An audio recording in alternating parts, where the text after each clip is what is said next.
So ఇంకోటనా, so మీరు ఇండస్ట్రీకి సంబంధించిన వ్యక్తిగా జానీ మాస్టర్ పేరు తెలియని వాళ్ళు ఇప్పుడు ప్రస్తుతానికి అయితే ఎవరు లేరు. సో ఆయన మీద ఒక కేసు నడుస్తుంది. సో ఒక అమ్మాయి ఒక ఎలిగేషన్ చేసింది, అది కరెక్ట్ రాంగ్ తెలియలే, కానీ ఆయన మీద మీ అభిప్రాయం ఏంటి? సో మాకు తెలిసిన జానీ అయితే అఫ్ కోర్స్ ఇప్పుడు వైఫ్ అండ్ హస్బెండ్ రూమ్ లో కూర్చొని ఏం చేస్తారు, మీరు చెప్పలేను, నేను చెప్పలేను. బయటికి ఇప్పుడు సపోజ్ చాలా మంచి వ్యక్తి అండి ఇలా చేశారండి అంటే, అంత మంచి వ్యక్తిని అయినంత మాత్రాన వైఫ్ తో సెక్షువల్ గా ఉండకుండా ఉండడు కదా ఎవరు. అవును, ఖచ్చితంగా ఉంటారు కదా. అలాంటిది వాళ్ళ 4 గోడల మధ్య జరిగిన విషయానికి బయట ఉన్న క్యారెక్టర్ కి సంబంధం లేదు.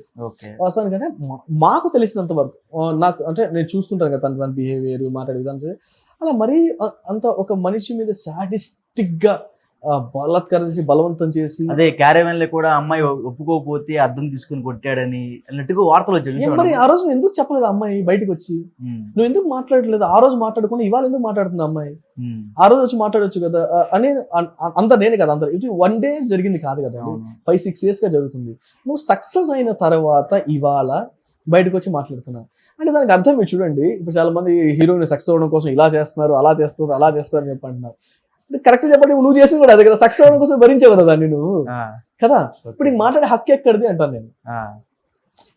ఎందుకు భరించాలి? నువ్వు ఫైట్ చేయి బయటకు వచ్చి. నువ్వు ఎందుకు చేస్తావు నాకు ఇలా అని చెప్పి. జానీ మాస్టర్ ఒక్కడే కొరియోగ్రాఫర్ కాదు కదా, ఇండస్ట్రీలో ఎంతో మంది కొరియోగ్రాఫర్స్ ఉన్నారు. ఇది కాకపోతే అక్కడికి వెళ్ళొచ్చు, ఇది కాకపోతే ఇక్కడ బయటకు వచ్చి ఫైట్ చేస్తే శ్రీరెడ్డి లాగా అవుతారు కదా. ఏది సార్ శ్రీరెడ్డి, నా విషయంలో నేను చెప్పాలంటే, నాకు శ్రీరెడ్డి మీద ఒక ఫీలింగ్ ఏంటంటే, ఒక్క పవన్ కళ్యాణ్ గారి విషయంలో మాట్లాడి రాంగ్ చేసింది అంటే, పవన్ కళ్యాణ్ ఏంటంటే, నేను ఆయన్ని ఒక హీరోగా, నేను స్క్రీన్ హీరోగా నేను ఎప్పుడు చూడలా, రియల్ లైఫ్ హీరోగా చూసాను ఆయన ఎప్పుడు. నేను కళ్యాణ్ గారిని ఆయన్ని టక్కన ఒక మాట అనేది, ఒక్క మాట మీద తన మీద నాకు విలువలు పడిపోయాయి. కానీ వేరేగా తను ఫైట్ చేసిన విధానం, నిలబడిన విధానం, నాకు ఆ గర్ల్స్ అందరు కూడా ఇన్స్పైరింగ్ గా నాకు అనిపించింది. డెఫినెట్ గా ఏంటంటే పవన్ కళ్యాణ్ గారు నాకు తెలిసి ఆ అమ్మాయి అలా గర్ల్స్ కోసం ఫైట్ చేసే విధానాన్ని ఆయన కూడా ఇష్టపడే ఉంటారు. అదే ఆయన క్యారెక్టర్, అది నాకు తెలిసి పవన్ కళ్యాణ్ గారి క్యారెక్టర్ అదే. కాకపోతే ఆ అమ్మాయి అలా మాట్లాడడం, నాకు తెలిసి అమ్మాయి స్వతహాగా మాట్లాడి ఉంటదని చెప్పి నేను అనుకోను. ఎవరో మాట్లాడిస్తేనే మాట్లాడతారు. ఎందుకంటే స్పెషల్ గా పవన్ కళ్యాణ్ గారి మీద ఏముంటది, తనకి అసలు అమ్మాయికి ఏముంటది పర్సనల్ గా అసలు పవన్ కళ్యాణ్ గారి మీద సంథింగ్ ఎవరో ఒకరు చెప్పిస్తే. ఎందుకంటే ఇలా బయటకు వచ్చిన వాళ్ళని వేరే వాళ్ళు వాళ్ళ యొక్క అవసరాల కోసం వాడేసుకుంటున్నారు. నువ్వు ఇలా చెప్పు, ఇలా చేయి. దానివల్ల ఏంటంటే వాళ్ళు యుద్ధం చేస్తున్నట్టుగా ఆ కాజ్ మిస్ అయిపోతుంది, డైవర్ట్ అయిపోతుంది. దానివల్ల శ్రీరెడ్డి అందరికి బ్యాడ్ అయిపోయింది. కానీ నాకు తెలిసి అమ్మాయి ఫైట్ చేసిన విధానం అంతా, అంటే ఒక అమ్మాయి కోసం ఫైట్ చేయడం అనేది చిన్న విషయం కాదు కదండి. అందరు అమ్మాయిలు బాగుపడాలి, చేయాలని స్ట్రాంగ్ గా ఫైట్ చేసిన అమ్మాయి. కానీ అమ్మాయి ఒక దేశం కోసం స్వచ్ఛంగా పోరాడమండి, ఒక మనిషి గురించి అట్లా మాట్లాడి అమ్మాయి బ్యాడ్ అయిపోయింది మార్కెట్ లో. బ్యాడ్ అయిపోయింది కదా. ఇప్పుడు ఈ అమ్మాయి కూడా బయటకు వచ్చి అట్లానే మాట్లాడి ఈ అమ్మాయి బ్యాడ్ అయిపోతుంది కదా. అమ్మాయి అవును, ఇండస్ట్రీలో ఛాన్సెస్ రావు కదా. అరే జానీ మాస్టర్ ఇలా వాడుకున్నాడు ఈ అమ్మాయిని అని, అమ్మాయి వచ్చి బయట వచ్చి ఫైట్ చేసింది అనుకో, లైక్ చాంబర్కి ఫైట్ చేసింది అనుకో, అమ్మాయికి బ్యాడ్ కలిగింది కదా, అమ్మాయి మీద బ్యాడ్ ఒపీనియన్ అయ్యింది కదా అందరికి. ఇప్పుడు అవకాశాలు రావు, ఛాన్సెస్. ఫైట్ చేసినంత మాత్రాన మనిషి ఎప్పుడు బ్యాడ్ అవ్వడం. ఫైట్ చేసే విధానాన్ని, ఎదుటి చూసే విధానాన్ని బట్టి బ్యాడ్ అవుతాడు. ఇప్పుడు సపోజ్ మనం ఉంది ఎవరికో జరిగినంత మాత్రం మన ఇంట్లో ఉంటాం, ఇంట్లో దాక్కొని ఉంటాం.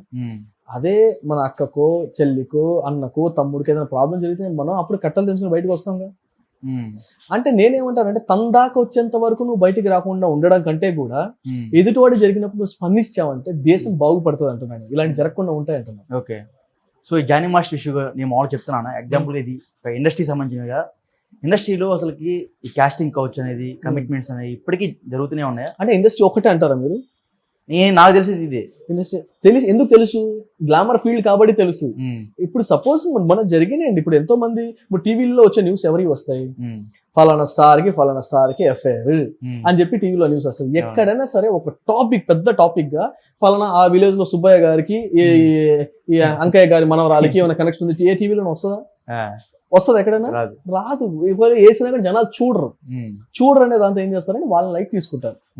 లైక్ తీసి వాళ్ళ గురించి ఏమి. గ్లామర్ ఫీల్డ్ అంటే ఏంటంటే జనాలు ఒక క్యూరియాసిటీ ఉంటుంది వాళ్ళ జీవితాలు ఏం జరుగుతుందని చెప్పి, దాన్ని వాడుకోవడానికి మాత్రమే ఇలా జరుగుతాయి. ఇలాంటి రోజుకి 10-20 జరుగుతున్నాయి ఇండస్ట్రీలో కాదు, బయట. ఇండస్ట్రీలో జరిగేది 1-2 ఎప్పుడైనా ఒకసారి. దాన్ని హైలైట్ చేయడం వల్ల ఇండస్ట్రీ సూపర్ అంటే, ఏం సాఫ్ట్వేర్ ఫీల్డ్ లో లేదా, డాక్టర్స్ ఫీల్డ్ లో లేదా, నెక్స్ట్ ఇప్పుడు ఎయిర్ హోస్టెస్ ఆ ఫీల్డ్ లో లేదా, ఇలాంటి ఎన్ని జరగలేదు. అవన్నీ ఎందుకు బయటికి రావాలి? గ్లామర్ ఫీల్డ్ కాదు కాబట్టి. ప్రతి ఒక్క దగ్గర ఉంది, లేని ప్లేస్ అనేది ఎక్కడ లేదు. ప్రతి ఒక్క దగ్గర కమిట్మెంట్స్ ఉంది.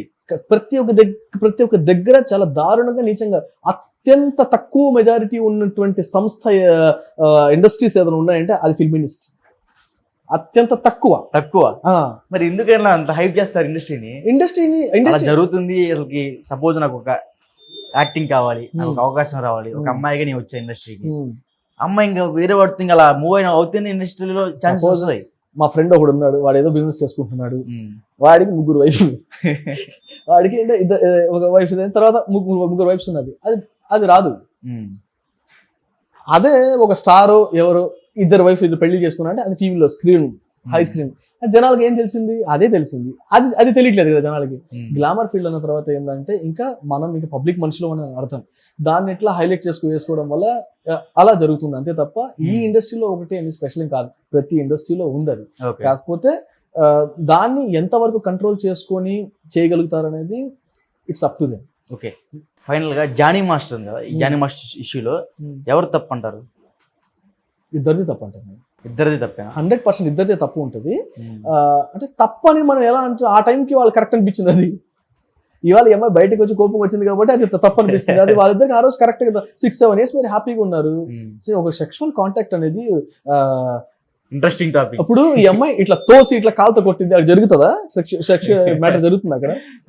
ఇప్పుడు పాజిటివ్ వచ్చిందని మీరే అంటున్నారు. యాక్చువల్లీ అక్కడ జరుగుతుందా? అగ్రీడ్ అయితేనే కదా ఏ విషయం అని జరుగుతాయి. ఆ టైంకి వాళ్ళకి ఇష్టం ఉన్నాయి, ఇప్పుడు ఈ టైంకి ఇష్టం లేదు. దాని ఇప్పుడు ఆ టైంలో నువ్వు అలా చేస్తావు, ఆ టైంలో నువ్వు ఇలా చేస్తావు. మరి ఆ టైంలో జరిగినప్పుడు నువ్వు ఏం చేస్తున్నావు? నువ్వు అంటే నీ లైఫ్ స్పాయిల్ అయినా పర్లేదా? నీ కెరీర్ కోసం, నీ ప్రొఫెషనల్ కెరీర్ కోసం, నీ పర్సనల్ లైఫ్ ఏమైపోయినా పర్లేదా? నువ్వు ఆ రోజు అలా ఎందుకున్నావు కదా? ఇది మా అంటే చెప్తుంటే ఇప్పుడు నేను అమ్మాయిల కోసం ఆడపిల్లల కోసం ఫైట్ చేసే మనిషిని బేసిక్గా. అంటే వాళ్ళు బయటికి రావాలి, సక్సెస్ కావాలి అనేటువంటి తత్వం ఉన్నటువంటి మనిషిని.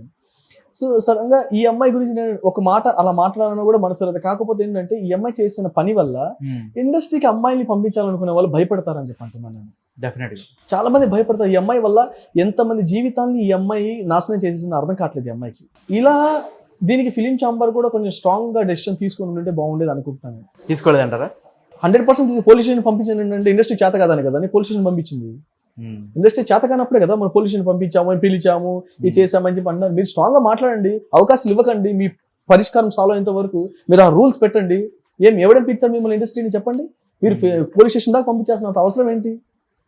మీరు ఫిలిం ఛాంబర్ చెప్తే జనాలు మాట వింటారు. పోలీస్ స్టేషన్కి ఏ ఫిల్మ్ ఇండస్ట్రీలో ఉండేవాడు ఎవరు భయపడరు, చేయరు. ఎందుకంటే ఫిలిం ఛాంబర్కి ఇచ్చినంత విలువ బయట ఎవరికి విలువ కానీ భయపడటం కానీ అంటే ఫిలిం ఛాంబర్ నుంచి ఏంటంటే ఒక అవకాశం క్రియేట్ అవుతుంది ఫిల్మ్ ఇండస్ట్రీ నుంచి.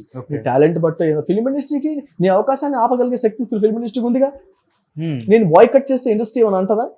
ఎవరైనా అంటే మాట్లాడతారు, నువ్వు తప్పు చేసే కూడా బాయ్కట్ చేశారని చెప్పి అంటారు కదా. అంతే కదా. పోలీస్ స్టేషన్ దాకా మీరు పంపించాల్సినంత అవసరం ఏంటంటారు. వాళ్ళ వైఫ్ కూడా కొట్టిందంట కదా అమ్మాయిని, ఫైట్ జరిగిందంట కదా. నీ హస్బెండ్ నాకు కావాలంటే కొట్టకుండా ముద్దు పెట్టుకుంటారంటే ఎవరైనా కదా? ఎందుకు వదులుతారు? ఇది లాజిక్ కదా.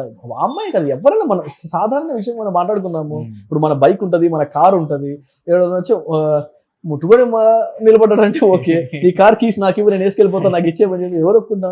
అంటే ఒక వస్తువుకి, ఒక ప్రాణం లేని వస్తువు గురించే మనం ఎమోషన్ ఫీల్ అయినప్పుడు ఒక వైఫ్ అండ్ హస్బెండ్ నా హస్బెండ్ ఎవడో లాక్కపోతుంటారు, అసలు కోపం రాదా? సో ఓవరాల్ గా జానీ మాస్టర్ కరెక్ట్ అంటున్నారు. నేను జానీ మాస్టర్ ఆ తప్పు చేస్తుంటే 100% కరెక్ట్ కాదు. నేను ఆ తప్పు ఒకరి వల్ల జరగలేదు కదా, ఇద్దరి వల్ల జరిగింది కదా చెప్పంటాను నేను. ఓకే, ఏ తప్పు? ఇంకోటి మళ్ళీ నిన్న రీసెంట్ వాడు వచ్చిందన్న అషా షాయి, ఈ పేరు తెలియని వాళ్ళు యూట్యూబ్ లో కానీ సోషల్ మీడియాలో కానీ నాకు తెలిసి అయితే ఎవరు ఉండరు. సో ఇతని మీద కూడా ఒక ఎలిగేషన్ వచ్చింది. ఒక సినిమాకి 2 కోట్లు ప్రొడ్యూస్ చేసి అమ్మాయిని అంటే లైక్ శారీరకంగా వాడుకొని వదిలేశారని చెప్తున్నారు. దాంట్లో వాస్తవం ఎంత ఉంటుంది అంటారు? అంటే సినిమాకి ప్రొడ్యూస్ చేసిందా, అతనికి ప్రొడ్యూస్ చేసిందా? సినిమాకి, మెగా అనే సినిమాకి. సినిమా ప్రొడ్యూస్ చేసి అతనికి సంబంధం ఏంటి? అది అంటే పెళ్లి చేసుకుంటాను అని మాటిస్తే సినిమా ప్రొడ్యూస్ చేసిందంట. లేకపోతే అమ్మాయి సినిమాలోకి వచ్చేది కాదా? అంటే దాని ముందు ఎక్కడ అమ్మాయి సోషల్ నెట్వర్క్స్ లో రాలేదా? చేయలేదు అమ్మాయి ఇప్పుడు ఎక్కడ? ఇది తప్పండి అది. అంటే తను పెళ్లి చేసుకుంటాడు కాబట్టి తన హస్బెండ్ సక్సెస్ అవ్వాలని చెప్పి 2 కోట్లు పెట్టిందా? తనకి పర్సనల్ గా తన మీద ఇష్టపడి 2 కోట్లు పెట్టిందా? తన సినిమాలో కనపడుతుందని చెప్పి 2 కోట్లు పెట్టిందా? మీరే చెప్పాలి. అదే ఇంకా అమ్మాయి చెప్పాలి. ఎందుకంటే ఒక అమ్మాయి చెప్పగా నిన్నటి వరకు సూపర్ ఉన్నారు మీరు హర్ష సాయిని.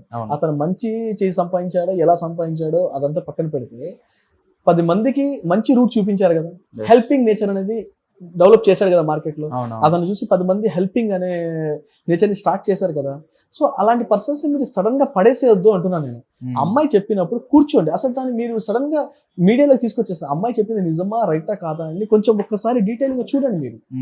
నార్సింగ్ పోలీస్ స్టేషన్ మీ ఇండస్ట్రీ మొత్తానికి ఒక మంచి గెస్ట్ హౌస్ లాగా అయిపోయినట్టు. నార్సింగ్ కేర్ ఆఫ్ అడ్రస్ లా ఉంది. ఎందుకంటే అందరూ అడిగి వెళ్తున్నారు ఇండస్ట్రీ సంబంధించిన ఎవరైతే సెలబ్రిటీస్ ఉన్నారు, చిన్న వ్యక్తి నుంచి పెద్ద వ్యక్తి దాకా, వెంటనే నార్సింగ్ ఒకప్పుడు జూబ్లీస్ బాగా ఫేమస్ అది, ఇప్పుడు నార్సింగ్. ఏంది అక్కడ ఏమన్నా మీకు ఏమైనా కట్టుకున్నారన్నా? ఇక అందరూ వచ్చే వాళ్ళని అప్కమింగ్ వాళ్ళంతా అక్కడ అట్లా వెళ్తున్నారు. ప్రాపర్టీస్ అక్కడ అదే కొనాలంటే స్టార్ట్అప్స్ అండ్ కొనాలంటే అక్కడే ఉన్నాయి కాబట్టి అక్కడ ఉన్నట్టున్నారు. సో అక్కడికి స్టేషన్ వెళ్ళి అది కేర్ ఆఫ్ అడ్రస్ గా మారినట్టు. అది నేను అడుగుతున్నాను, ఎందుకంటే మన ఏ కేసు సెలబ్రిటీ సంబంధించిన ఏ కేసు తీసుకున్నా సరే ఆడికి వెళ్తుంది. అవును. సో అది నీకు ఏమైనా సంబంధం ఉందా అంటున్నా? అట్లా ఏలేదు, అదే అక్కడ ఏరియాలో వాళ్ళు స్టేయింగ్ అక్కడ ఉన్నారు కాబట్టి వెళ్తాను. కానీ ఈ అమ్మాయిలు బయట కేసు పెట్టే అమ్మాయిలు ఫస్ట్ ఈ అమ్మాయి లైఫ్ హిస్టరీ చూడండి. అంటే కేసు ఇది చాలా పెద్ద కేసు కదా, ఒక మనిషి ఒక క్యారెక్టర్ ని ప్రపంచంలో కంప్లీట్ తలకిందులు చేసే కేసెస్ కాబట్టి ఇవి. ముందు అలా మీరు డిసైడ్ అయ్యేటప్పుడు ఆ అమ్మాయి క్యారెక్టరేషన్ కూడా అది చూడండి. అంటే అమ్మాయి లైఫ్ హిస్టరీ వెళ్ళి చూసి షీఈ్ ఆల్ పర్ఫెక్ట్ అన్న తర్వాత ఇతన్ని కూడా విచారించండి. విచారించిన తర్వాత ఇది రైట్ రాంగ్ తెలుసుకున్న తర్వాత మీరు ఆ న్యూస్ అలా స్ప్రెడ్ చేస్తే బాగుంటుంది అని చెప్పి నేను అనుకుంటున్నాను. ఓకే అన్న.